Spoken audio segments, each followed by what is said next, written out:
Praise the lord. ప్రభువైన యేసుక్రీస్తు నామములో ఈ ఉదయకాలమందు మీ అందరికీ కూడా శుభములు తెలియజేస్తున్నాను. ముఖ్యంగా ఈ దినము మహిళా దినోత్సవము.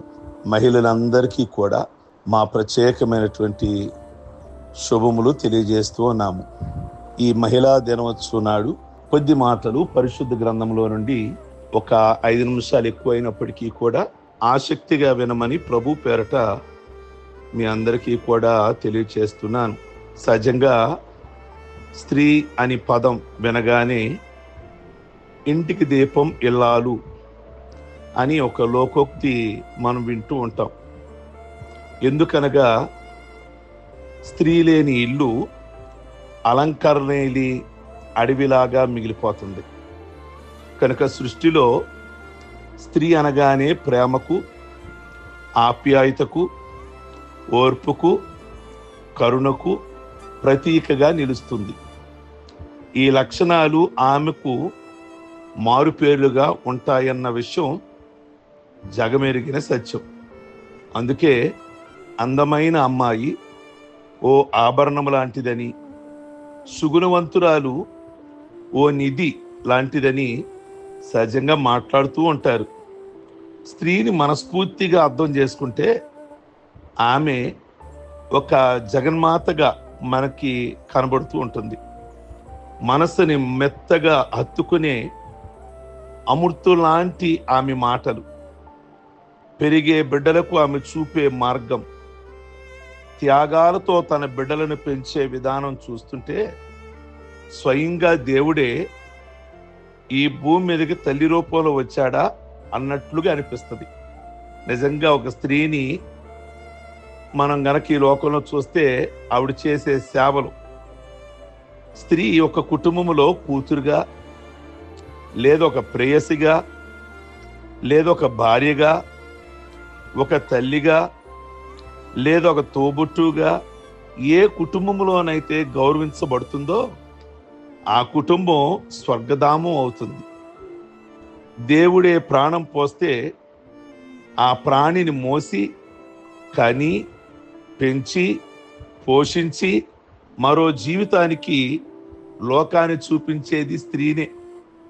అలాంటి స్త్రీ చరిత్రలో ఎంతో మంది ఎన్నో చోట్ల ఆదర్శవంతురాలుగా నిలిచిన సంఘటనలు ఎన్నో ఉన్నాయి. ముఖ్యంగా బైబిల్ గ్రంథంలోకి వస్తే త్యాగమూర్తులైన ఎందరో స్త్రీలు మహోన్నతుని శిఖరాలను అధిష్ఠించి దేవుని దృష్టిలో మానవుల మనసులో చిరస్థాయిగా నిలిచిపోయిన వారు ఎందరో ఉన్నారు. యూదులను హామాన బారి నుండి కాపాడిన ఆ వినయశీలి సౌందర్యవతి ఎస్తేరు, అలాగే క్రైస్తవ లోకానికి మణికిరీటంగా నిలిచి భూమి ఆకాశాలు భరించలేని భగవంతుని తన గర్భాన మోసి కని పెంచి మానవ రక్షణార్థమై ఏకైక కుమారుడిని శిలువలో అర్పించిన త్యాగమూర్తురాలైన తల్లి మరియా. పేదల పాలిట పెన్నిదిగా, దాన గుణాలు సంపన్నురాలుగా ఎలిజబెత్ అమ్మ, హంగేరి ఎలిజబెత్ అమ్మ. ఈ విధంగా మాట్లాడుకుంటూ వెళితే చాలా విషయాలు మనకు జ్ఞాపకం వస్తుంటాయి. స్త్రీలు ఎలా ఉండాలి? తండ్రి మాట కోసం ప్రాణాలను కూడా అర్పించే బిడలై ఉండాలి. కంటే కూతురినే కనాలి అన్నట్లు ఉండాలి ఆడపిల్ల జీవితం. ఆడపిల్ల ఒక అలంకరణ కాదు, ఒక బాధ్యతతో కూడుకున్న జీవితం. బైబిల్ గ్రంథంలో యొఫ్తా అని ఒక ఆయన ఉన్నాడు, న్యాయాధిపతి. ఆయనకు ఒక కుమార్తె ఉంది. వారి నాన్నగారు విజయము గనక ఇస్తే దేవుడు యుద్ధరంగంలోంచి వచ్చేటప్పుడు నా ఇంటిలో నుండి ఏదైతే వస్తుందో దానినే ఆ భగవంతునికై అర్పణగా ఇస్తాను అని అనుకున్నాడు. విజయములో వస్తూ అన్నాడు. తీరా ఏ జంతువో లేదా ఏ దాసుడో ఏ దాసురాలు ఎదురొస్తుంది అనుకున్నాడు. తీరా చూస్తే తన ఒక్కగానొక్క కూతురు ఎదురొచ్చింది. ఏం చెయ్యాలో దిక్కుతోచని పరిస్థితి.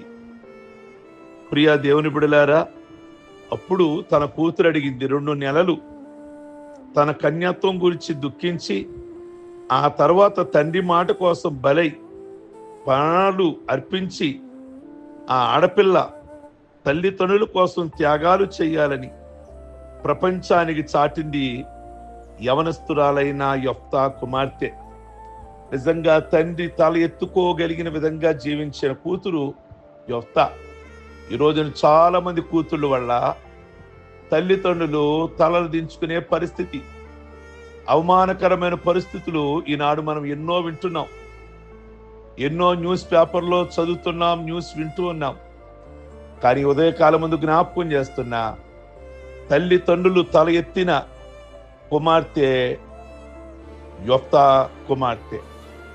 ఆవిడ పేరు అక్కడ వ్రాయబడలేదు కనుక ఈ రోజునున్న ఈ మాటలు వింటున్న ఏ కూతురైనా, ఏ కుమార్తె అయినా, ప్రతి తండ్రి కూడా కంటే కూతుర్నే కనాలి, తింటే గారెలే తినాలి అంటారే, అలాగే కంటే కూతుర్నే కనాలి అన్నట్లుగా తల్లిదండ్రులు గర్వించదగినటువంటి బిడ్డగా మీరుండాలని ఈ మహిళా దినోత్సవం రోజున మీరు ఒక మంచి కూతురుగా ఉండాలని నేను జ్ఞాపకం చేస్తూ ఉన్నాను.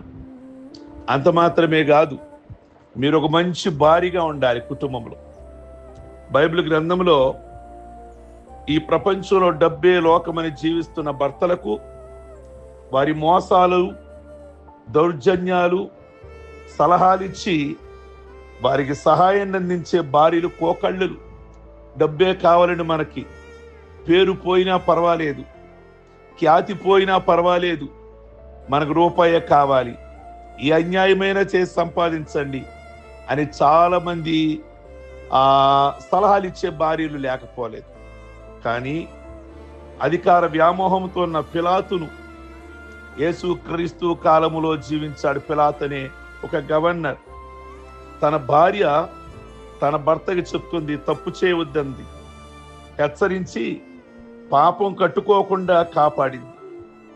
బైబిల్లో ఆమె పేరు ప్రస్తావించబడలేదు, కానీ ఆమె గురించి చరిత్ర చెప్పేది ఏమిటి అంటే ఆమె పేరు ప్రుకిల్లా.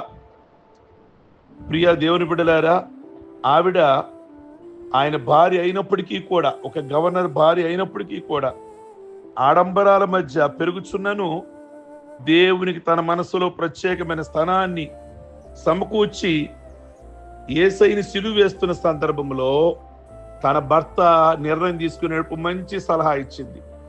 ఈ రోజున మీరు ఒక మంచి కుమార్తెయే కాదు, ఒక మంచి భార్యగా, భర్తకు మంచి సలహాలు ఇచ్చేవారిగా, మంచి మార్గంలో నడిపించేవారిగా, దైవ భయమును మీ భర్తకు బోధించేవారిగా, దైవ భయములో నడిపించేవారిగా, కుటుంబం కోసం, భర్త కోసం ప్రార్థించేవారిగా మీరు ఒక మంచి భార్యగా ఉండాలని మహిళా దినోత్సవం రోజున మీకు జ్ఞాపకం చేస్తూ ఉన్నాను. ఈ రోజున మీరు ఒక మంచి అత్తల, మీరు ఒక మంచి కోడలలా ఉండాలని ఉదయకాలం ముందు నేను జ్ఞాపకం చేస్తూ ఉన్నాను. ఒక మంచి అత్త, అందరు కోడళ్ళు అత్తమామలంటే ఇంటిలో తిరిగే 2 దెయ్యాలు అని తలంచుకుంటూ ఉంటారు, పిలుచుకుంటూ ఉంటారు.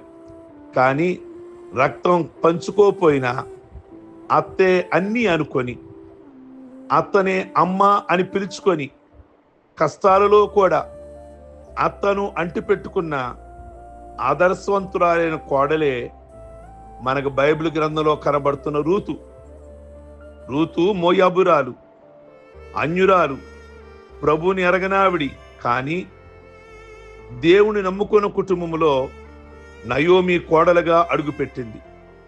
నిండు మనసుతో భర్తను కోల్పోయిన ఆమెకు అత్త బాసడగా నిలబడింది. రూతు నీ పుట్టింటికెళ్ళి మరలా పెండ్లాడి నీ కుటుంబాన్ని నిలబెట్టుకోమని చెప్తే కోడలైన రూతు అత్తగారితో మనకు తెలిసిన మాటలే, నీతో వస్తాను, నీ దేవుడే నా దేవుడు, నీ జనమే నా జనము, నీ దేశమే నా దేశము, నువ్వు ఎక్కడ మరణిస్తావో నేను అక్కడ మరణిస్తా.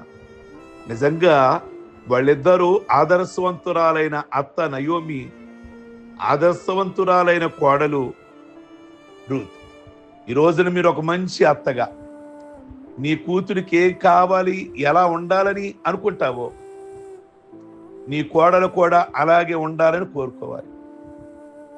ఒక కోడలు మీ అమ్మని ఏ విధంగానైతే ప్రేమిస్తావో, ఎలా ఉండాలని మీ అమ్మ అనుకుంటావో, అలాగే నీ అత్తగారిని కూడా అలాగే ఉండాలి.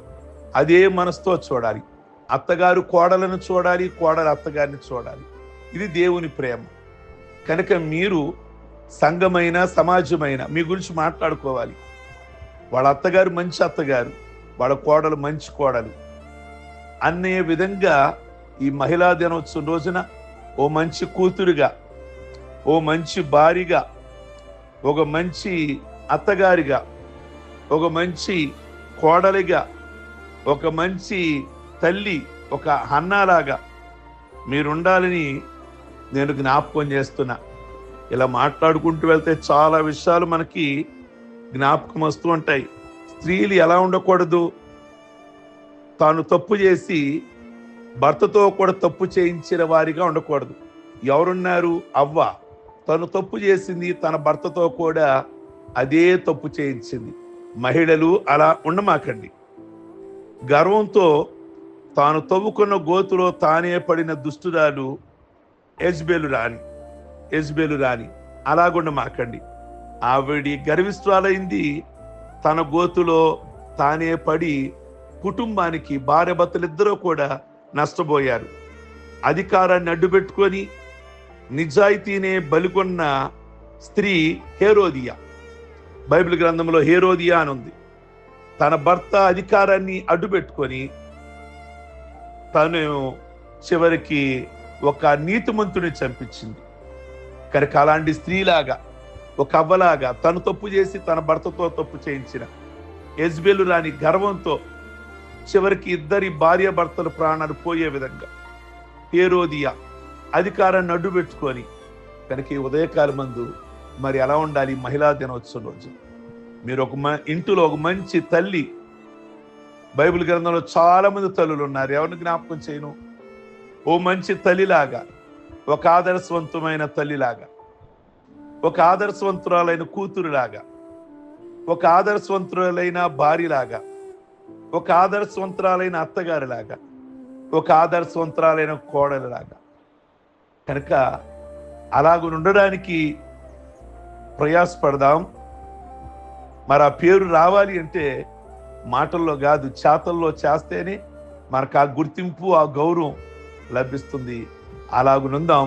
మరొక్కసారి ఈ ఉదయకాలం మందు మహిళలందరికీ కూడా నా 2 చేతులు జోడించి ప్రత్యేకమైన వందనాలు తెలియజేస్తూ మహిళలందరినీ కూడా దేవుడు దీవించాలని, ఆయన ఆ రోజున సేవలో ఎంతో మందిని మహిళలను వాడుకున్నారు. తన సువార్త చెప్పడానికి మరి ఎంతో మంది మహిళలు సువార్త చెప్పారు ఫస్ట్. కనుక దేవుడు అట్టి మహిళలుగా, అట్టి స్త్రీలుగా, అట్టి సంఘాలు కట్టే స్త్రీలుగా దేవుడు మిమ్మల్ని దీవించును గాక.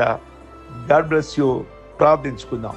సర్వశక్తి కలిగిన తండ్రి, ఈ మహిళా దినోత్సవం రోజున ఒక ఆదర్శవంతరాలైన తల్లిగా, కూతురుగా, భార్యగా, అత్తగా, కోడలుగా, మరి ఆ సంఘాలు కట్టేవారిగా, సువార్తను ముందుకు నడిపించేవారుగా, ఆ దినాల్లో స్త్రీల పాత్ర చాలా ఉంది. అలాగనో గుర్తింపు కలిగిన వారుగా ఉండడానికి ఈ ఉదయకాలం ముందు జ్ఞాపకం చేసుకోమని, ఇంకా అనేకమైన స్థాయిలలో స్త్రీలు ఉన్నారు, మంచిగా వాడబడుతున్నారు, మంచి ఉద్యోగాలు చేస్తున్నారు. వాళ్ళ ద్వారా ఇంకనూ నాయన మీ ప్రత్యేకమైన ఆశీర్వాదాలు వారికి అనుగ్రహించి వారు వాడుకోమని ప్రార్థిస్తున్నాం. ఈరోజు పెళ్లి రోజులు, పుట్టినరోజులు, రక్షణ పొందిన రోజులు చేసుకుంటున్న బిడ్డలందరినీ కూడా దీవిస్తూ ఆశీర్వదిస్తూ ఇలాంటి పుట్టినరోజులు అనేకమైనవి చేసుకోవడానికి కృపదయ చేయండి. ప్రత్యేకంగా ఈ దినమెల్లా కూడా మీ ప్రత్యేకమైన దీవెనతో రెప్పి రేపు మార్నింగ్ ఆదివారపు ఆరాధనకు అందరిని సిద్ధపరిచి మేలు చేయమని యేసు నామములో అడుగుచున్నాం తండ్రి. ఆమేన్. God bless you. మీ అందరికీ కూడా ఓపికతో ఈ మాటలు వినిన మీకు ప్రత్యేకమైన వందనాలు. God bless you.